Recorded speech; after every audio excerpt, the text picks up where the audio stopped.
마가복음 10장 35절에서 45절까지 말씀을 저와 함께 한 절씩 교독하시겠습니다. 제가 35절을 먼저 읽겠습니다. 세베대의 아들 야고보와 요한이 주께 나와 여짜오되 선생님이여 무엇이든지 우리가 구하는 바를 우리에게 하여 주시기를 원하옵나이다. 여짜오되 주의 영광 중에서 우리를 하나는 주의 우편에 하나는 좌편에 앉게 하여 주옵소서. 예수께서 이르시되 너희는 너희가 구하는 것을 알지 못하는도다. 내가 마시는 잔을 너희가 마실 수 있으며 내가 받는 세례를 너희가 받을 수 있느냐.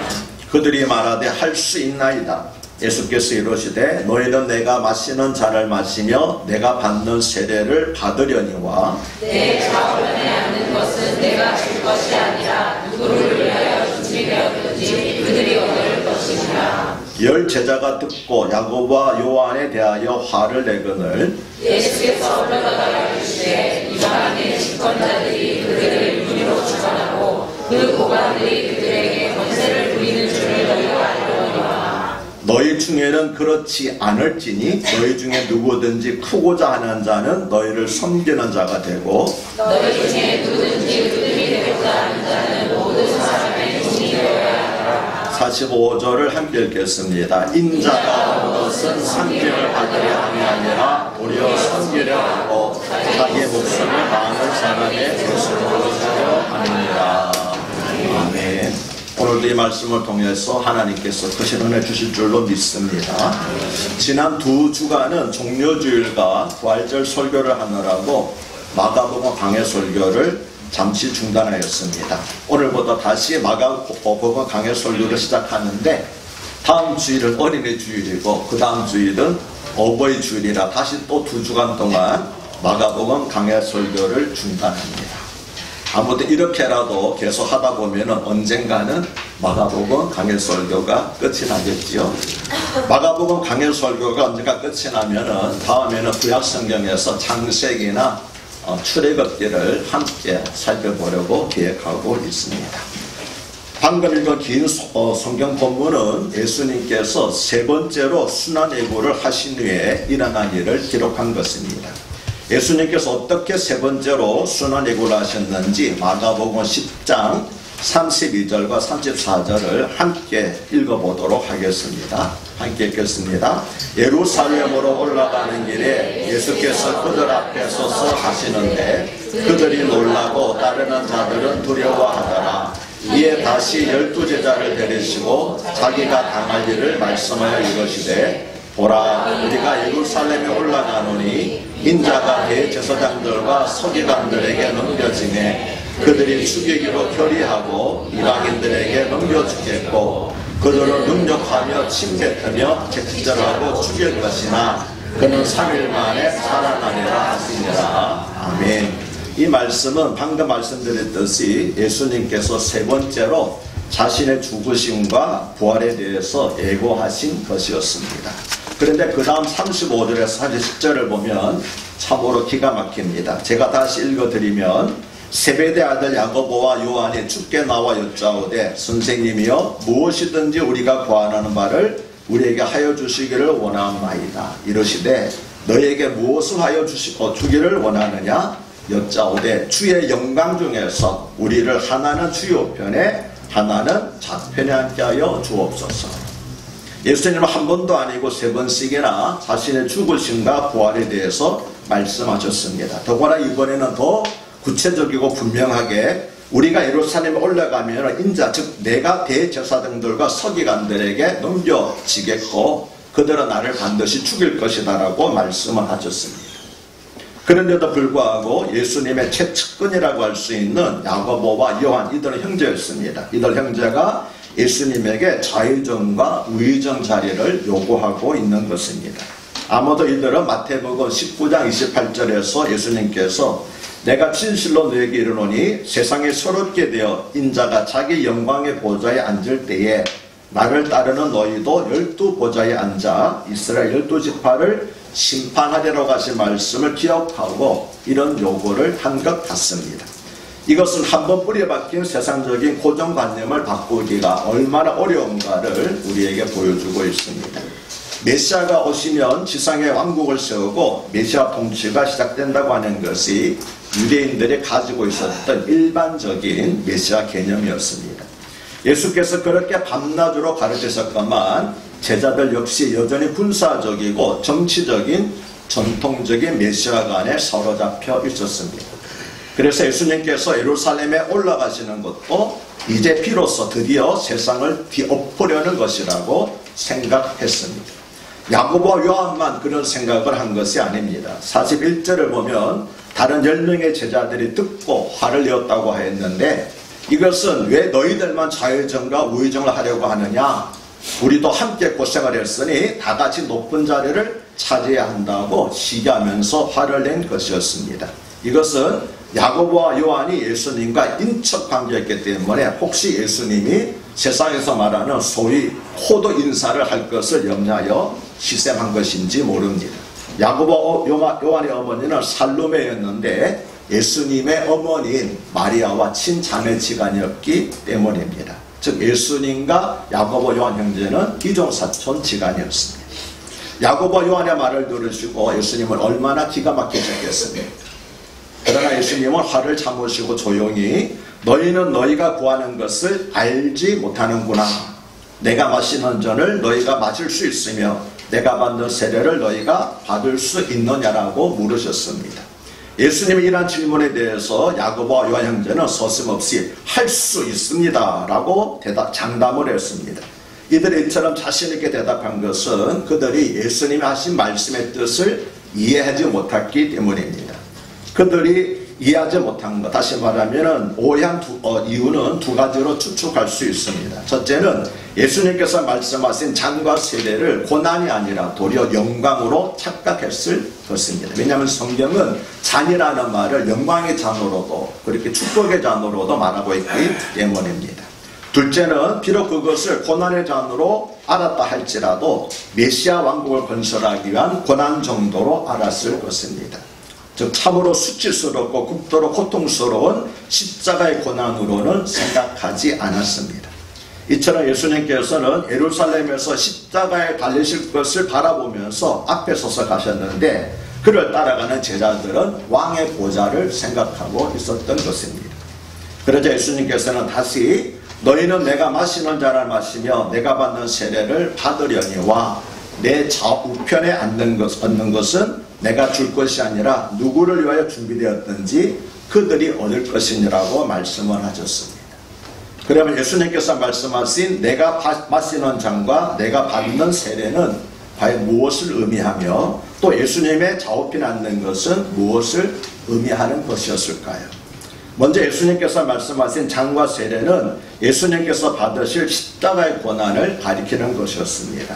왜냐하면 예수님께서 겟세마네 동산에서 아버지여 할만하시거든 이 잔을 내게서 지나가게 하옵소서라고 기도하셨기 때문입니다. 그건 십자가의 고난을 말하는 거죠. 따라서 예수님께서 제자들에게 너희는 내가 마시는 잔을 마시며 내가 받는 세례를 받으려니와 라고 말씀하신 것은 제자들도 예수님처럼 고난을 받고 순교를 당할 것이라고 하신 말씀이었습니다. 그러나 예수님의 달리신 십자가의 좌우편에 달리는 것은 하나님께서 정하신 영원한 구속 계획에 따라서 두 강도에게 주어진 몫이었습니다. 왜냐하면 예수님의 고난과 죽으심을 예언한 이사야서 53장에서 그의 무덤이 악인들과 함께 있었으며 그가 범죄자 중 하나로 헤아림을 받았음이라고 한 예언이 반드시 성취되어야만 했기 때문입니다.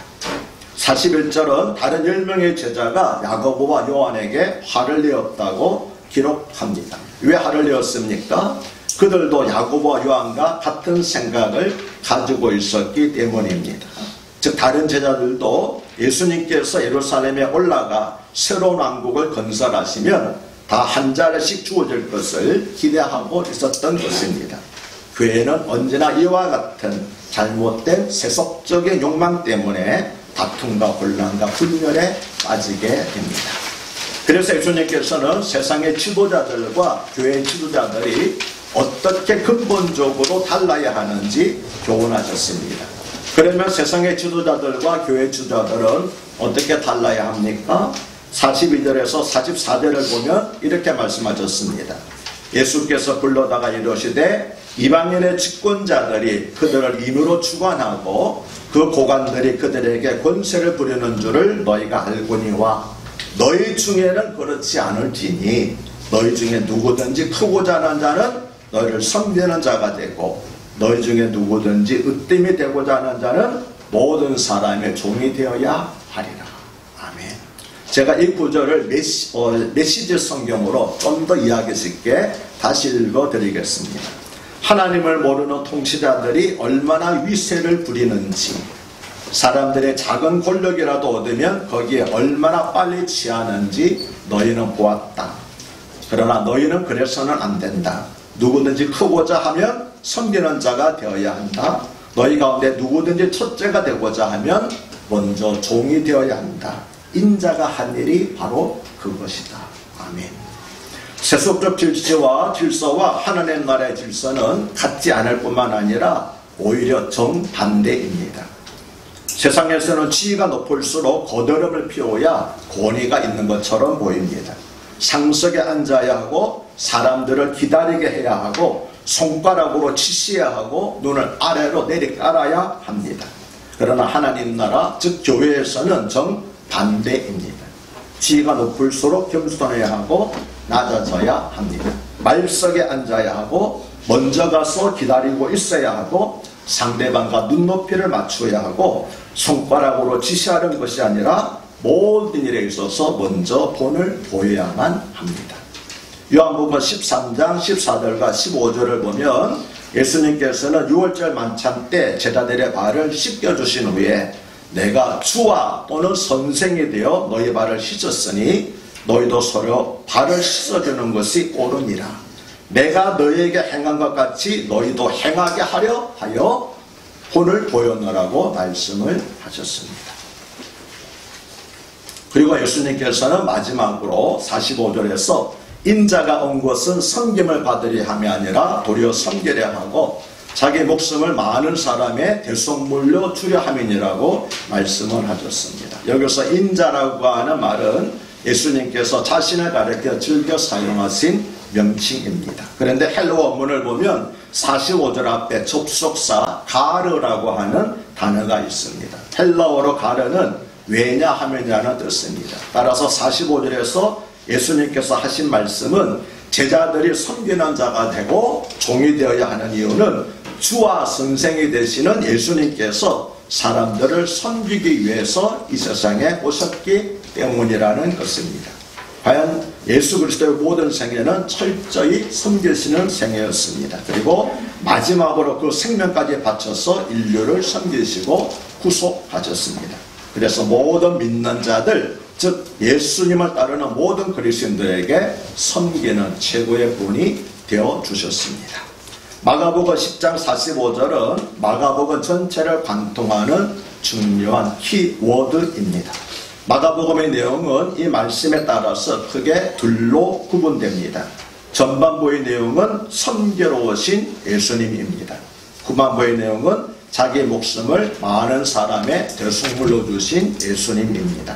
전반부는 1장에서 10장까지인데 3년간의 공생활동을 행하신 수많은 예수님께서 섬기신 일들을 기록하고 있습니다.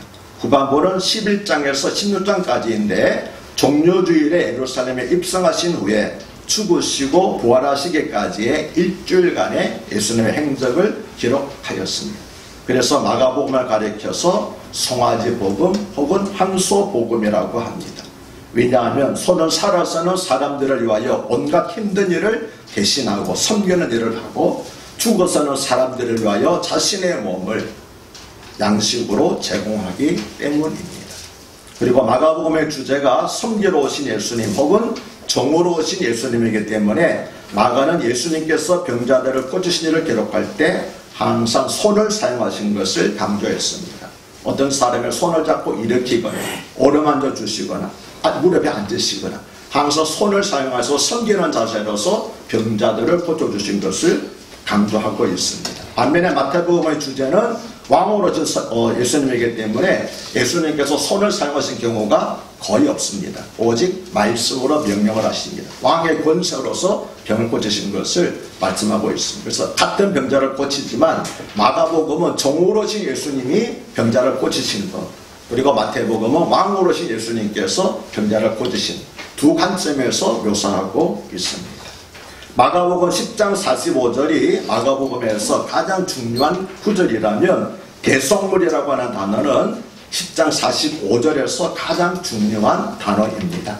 대속물은 원래 포로나 노예들을 해방시키기 위해서 대신 지불하는 몸값, 즉 속전을 의미했습니다. 그런데 복음서의 저자인 마태와 마가는 이 단어를 예수 그리스도께서 죄와 죽음의 노예 상태에 있는 인류를 구원하시기 위해서 지불하신 보혈을 가리키는 것으로 사용을 했습니다. 그래서 대속물이라는 단어는 복음서에서는 마태와 마가복음에 있고 누가와 그리고 요한복음에는 대속물이라는 단어가 나타나지 않습니다. 그러면 예수님께서 왜 인류를 위한 대속물이 되셨습니까? 세 가지 이유 때문입니다. 첫째는 하나님께서 우리를 사랑하셨기 때문입니다. 여기서 말하는 하나님의 사랑은 죄인들을 불쌍히 여기시는 자비로운 사랑입니다. 이 사랑을 가리켜서 히브리어로 헤세드라고 합니다. 그러니까 구약 성경에서 가장 중요한 두 단어가 있는데 하나는 헤세드요, 하나는 에메트입니다. 그래서 헤세드라고 하는 것은 사랑, 자비, 긍휼, 인자 이런 식으로 번역이 되는 단어고 에메트라고 하는 것은 진실, 진리, 성실이라고 번역되는 단어입니다. 그래서 하나님의 성품, 하나님의 속성을 대표적으로 말하는 히브리 두 단어가 뭐라고요? 헤세드와 에메트라고 하는 두 단어입니다. 예수님께서 대속물로 오신 두 번째 이유는 하나님께서 우리와 화목하기를 원하셨기 때문입니다. 그런데 죄의 문제가 해결되기 전에는 우로신 하나님과 죄를 지은 인류가 화목할 수가 없었습니다. 하나님과 죄인들이 화목하기 위해서는 반드시 죄의 문제를 해결하여 둘 사이를 화목하게 할 수 있는 화목제물이 필요했습니다. 셋째, 그래서 죄 없으신 하나님의 아들이 인간의 몸으로 오셔서 친히 대속물이 되어주신 것입니다.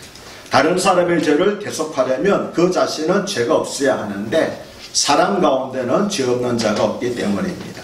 그래서 예수 그리스도께서 친히 대신 속죄물이 되셔서 하나님과 죄인들을 화목하게 하여 주셨습니다. 그래서 예수님을 가리켜서 대속물이라 하기도 하고 화목제물이라고도 말하는 것입니다. 이제 말씀을 맺습니다.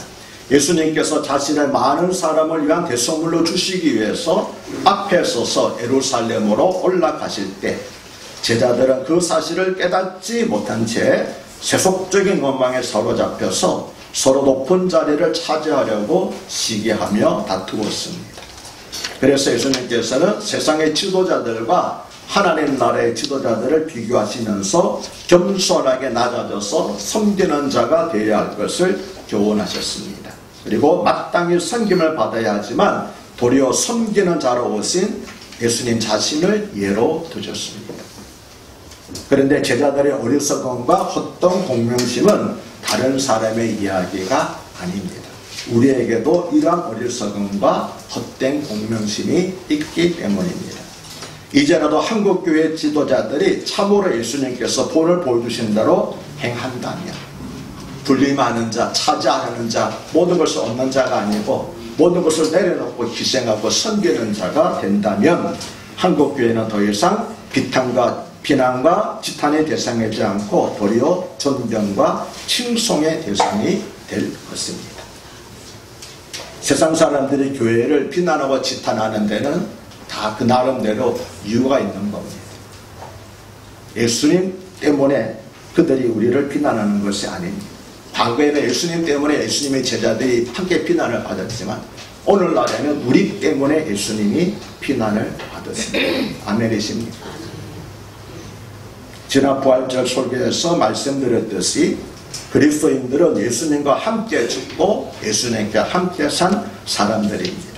이것은 죄에 대하여는 죽은 자를 여기고 하나님에 대하여는 산 자로 여기는 것을 말합니다. 그러면 사랑하는 여러분들은 죄에 대하여서 죽은 사람들입니까? 제가 아무리 나를 유혹하더라도 거기에 대해서 반항하지 않습니다. 하나님에 대해서는 산자로 여기시고 계십니까? 하나님께서 말씀하시면 그 즉시 순종하십니까? 혹시 거꾸로 되어 있지는 않습니까? 제 유혹에 대해서는 민감하게 반응하고 하나님의 말씀에 대해서는 들은 척도 하지 않고 있는 것이 어쩌면 이렇게 거꾸로 된 것이 오늘날 그리스도의 삶은 아닌지요. 그래서 우리가 예수 그리스도가 우리 때문에 비난을 받도록 하는 것은 아닌지. 우리는 지난주에 부활절 지켰습니다. 그리고 부활절 설교의 제목은 부활신앙이었습니다. 참된 부활신앙으로 무장하여서 범사에 하나님께 영광을 돌리며 살아가는 큰사랑교회 성도님들이 되시기를. 그래서 우리 때문에 더 이상 교회와 예수님과 하나님의 영광을 가려울 일이 없고 도리어 우리의 착한 행실을 보고 세상 사람들이 위에 계신 아버지 하나님께 우리 주님께 영광을 돌리도록 하는 그런 신실한 그리스도인들이 되시기를 다시 한번 주님 이름으로 축복하고 간곡히 부탁을 드립니다. 할렐루야. 하나님 아버지, 오늘 말씀을 통하여서 예수님께서는 예수님의 죽으심의 의미에 대해서 전혀 알지 못하고 헛된 궁룡심에 사로잡혀서 다투고 있던 제자들에게 예수님을 스스로 소개하시면서 인자가 온 것은 섬김을 받으려 함이 아니라 도리어 섬기려 하고 자기 목숨을 많은 사람의 대속물로 주려 함이니라고 말씀을 하시면서 나를 본받으라고 말씀을 하셨습니다. 주여, 목사인 저부터 회개합니다. 대접을 받으려고 했습니다. 섬김을 받으려고 했습니다. 예수님께서도 받지 않으신 영광을 차지하려고 했습니다. 용서하여 주시옵소서.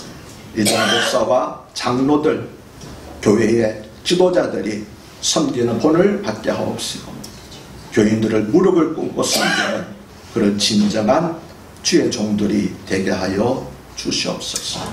그래서 목사와 장로들로 인해서 혹은 교회와 그리스도를 인해서 우리 주님의 영광이 가려운 일들이 결코 일어나지 않게 하시고 적어도 큰사랑교회에서는 그런 일들이 있지 않게 하여 주시옵소서. 예수와 함께 죽고 예수와 함께 살아난 참된 부활신앙으로 살아가기를 결단하신 우리 주님, 우리 성도님들을 주님께서 특별히 기억하여 주시옵소서.